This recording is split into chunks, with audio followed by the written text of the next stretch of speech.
In its 75th year, our university counts more than 90,000 alumni who serve and lead around the world.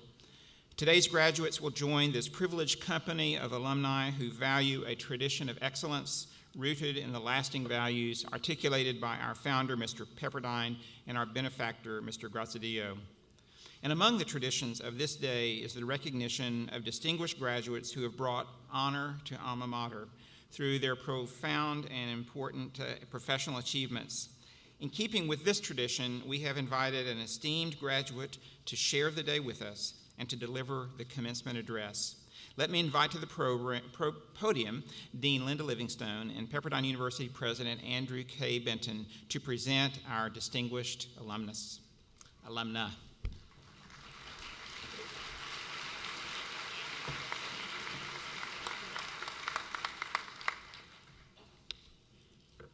President Benton, today it is my privilege to present one of the pioneers and enablers of our modern digital age.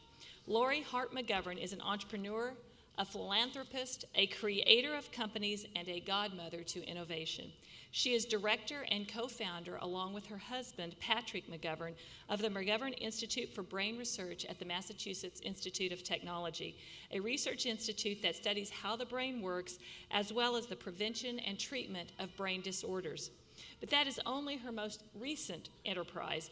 Ms. Harp McGovern was a co-founder of one of the earliest PC companies, Vector Graphics. She was a co-founder of the Pacific Technology Fund and a founder of her company, Aplex, with which she has 2 patents. She has been the CEO of an educational publisher, Good Morning Teacher, which produces reading programs for grades K through 12. Ever in demand as a corporate director, she sits on the boards of Lohica Incorporated, the International Data Group, and Springboard. She has played both the mentor and investor role to emerging companies, providing seed money and counsel for numerous Silicon Valley startups. In the world of nonprofits, she has served as a director of Human Rights Watch New York and as a visiting committee member for Arts and Sciences at MIT. Ms. Harp McGovern was named Entrepreneur of the Year by the Women Business Owners of New York, received the Distinguished Citizen Award from the Commonwealth Club of San Francisco, and was named Chair Emeritus of the Board of Associates at Whitehead Institute at MIT. President Benton, it is truly my honor and privilege to present Lori Harp McGovern, proud member of the President's and Key Executive Class of 1981 for the Graziadio School's Distinguished Alumnus Award of 2012.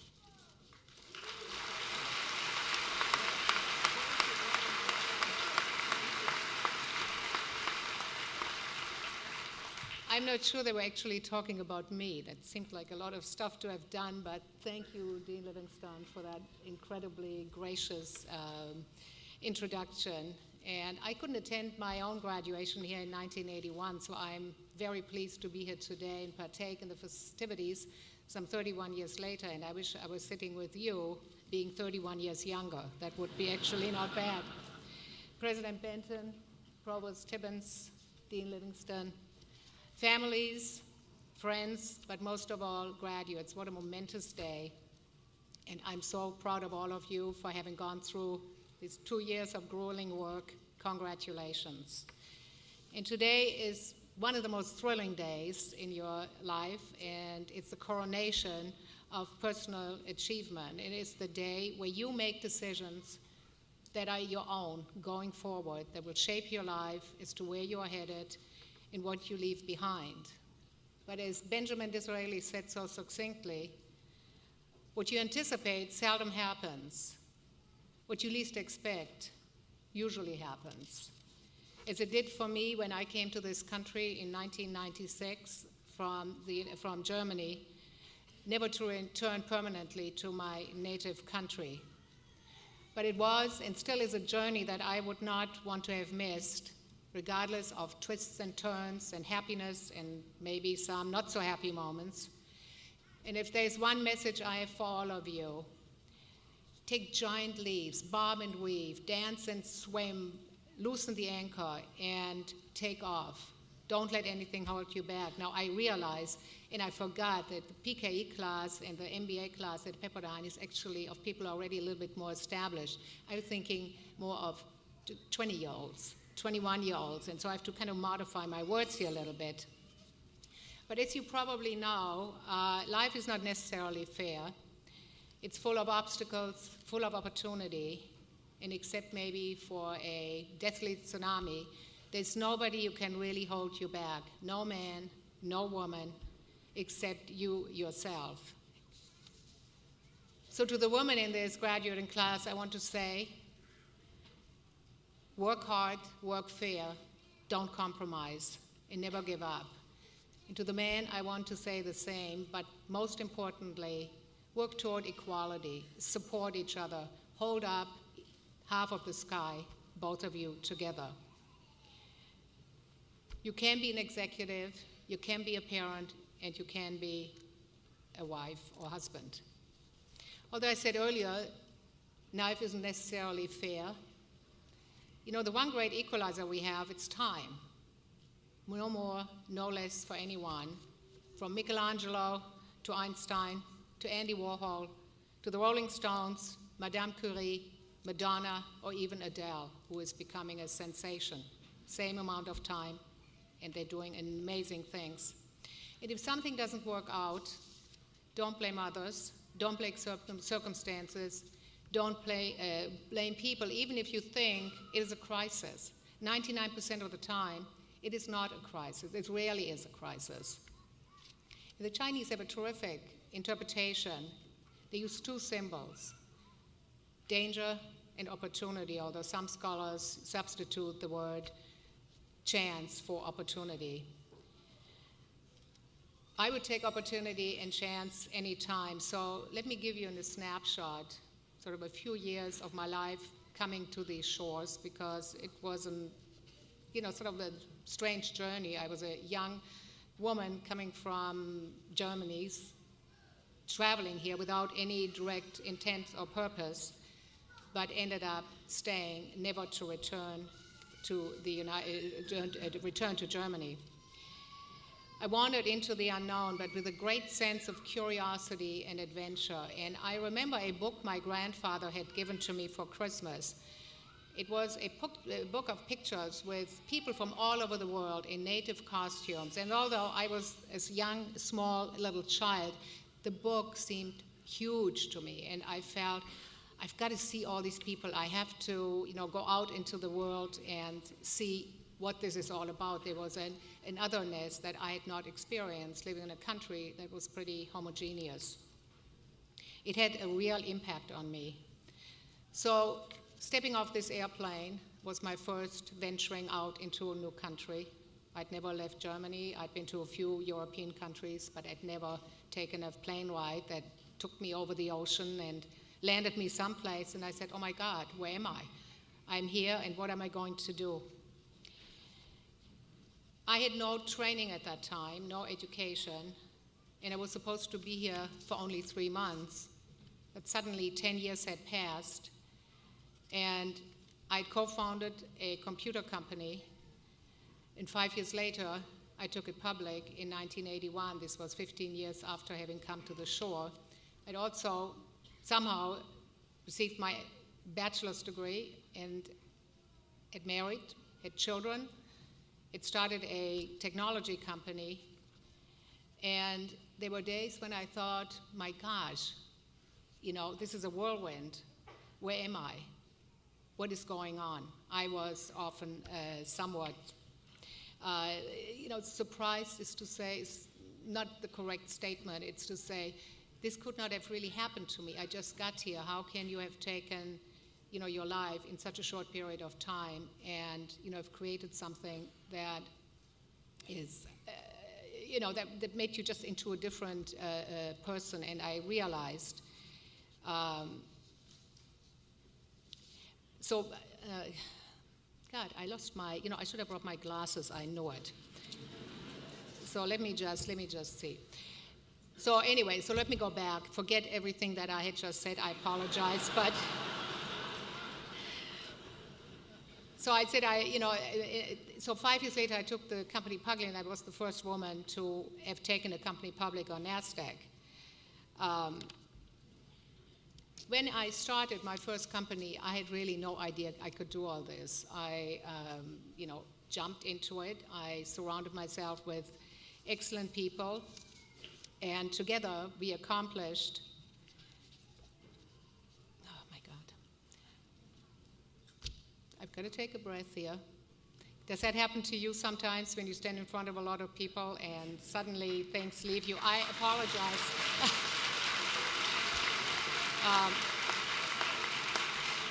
Thank you. Thanks for being understanding. I heard this is a really great casual group, and I just lost my train of thought here. But, having done having gone from stepping off a plane to going to take a company public, getting my degrees and all this, you probably think, God, that's a lot of bragging. And it probably is a little bit of bragging. But I want you to also understand what I learned during this time and what is the take-home value for all of you. But most of all, I think the message is don't be afraid to leave your comfortable environment. There's a huge, big, exciting world out there. You are a step ahead having your degrees, but explore, take your skills to unknown places. Don't necessarily just stay where you are.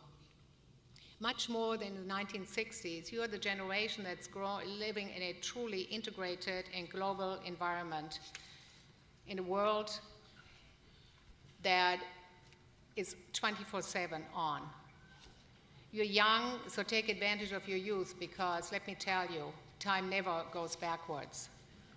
A few years of living in a different culture can only enrich you, make you even a better, if not more interesting person who will be guided by empathy, which lies at the core of our humanity toward other cultures. And I think more than ever, we need to understand other societies, other cultures, and it is an absolutely exciting time. So I hope you may consider taking off for a couple of years, 2-3 years, and live someplace completely different. Have the courage. The other thing I'd learned during this time is that entrepreneurship is not something that really can be taught, although you can refine skills, and that's what you have just all done. The term has taken on so many meanings, but risk-taking, challenging the status quo, comes from within you. And as you start to explore ideas that are gelling in your mind, an amazing strength, and I can do this, believe, is an ever-present companion. It's your vision that will drive you. Not that this is really relevant here, but it's maybe a little bit illustrative when you talk about having courage. I don't know how many of you know that Apple actually had 3 founders. There was Steve Jobs, there was Steve Wozniak, and there was Ron Wayne. And one of them, and I don't need to mention the name, sold his shares back for $800. I also learned that success is not a solo dance. It's not even a tango. It is a group performance in the conductor, a visionary leader driving the mission and values of the company. I learned that you will achieve success when you care deeply for every single person in the organization, respect and empower them, make them successful, and keep an action-oriented, let's try it attitude by surrounding yourself with the smartest people you can find, who are fired up, who have ideas, who believe in building big dreams with you.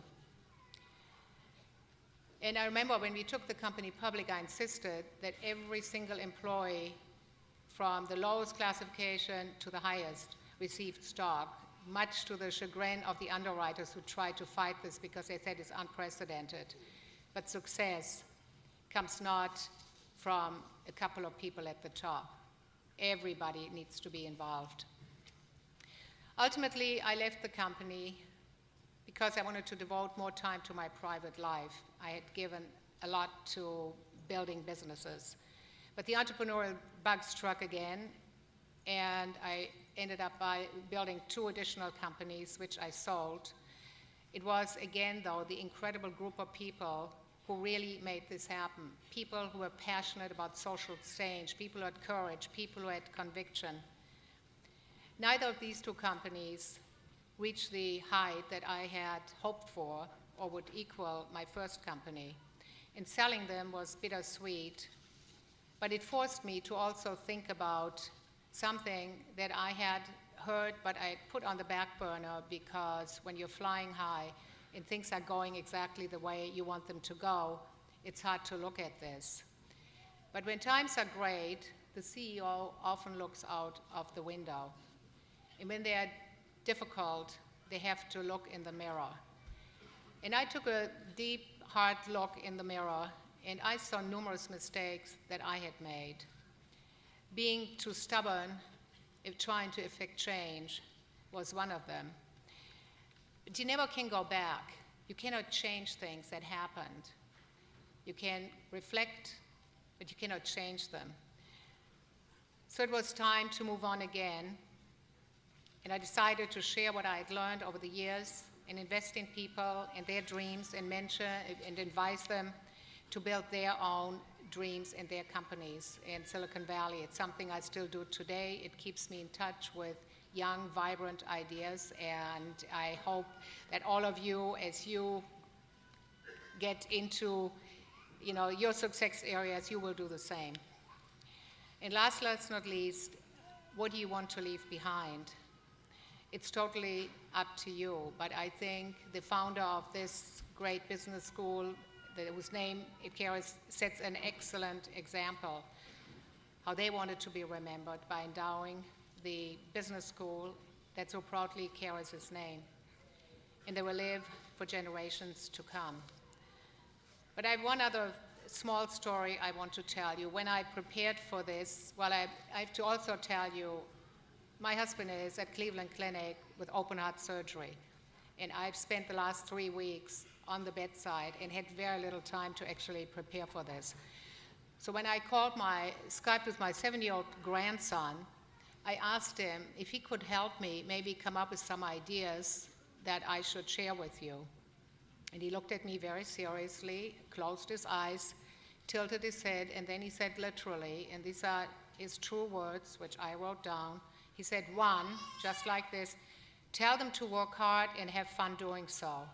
2, have good ideas and keep your head really high so you find more and you will be successful. Go fix the world. It will make you feel good. And without friendships, you really don't have a life. So remembering that, I also want to close with Mark Twain, who was a wordsmith. He said, 20 years from now, you'll be more disappointed by the things that you didn't do than by the things you did. So throw off the bowliness, sail away from the safe harbor, catch the trade winds in your sails, explore, dream, and discover. Congratulations, thank you, and good luck to all of you. Thank you.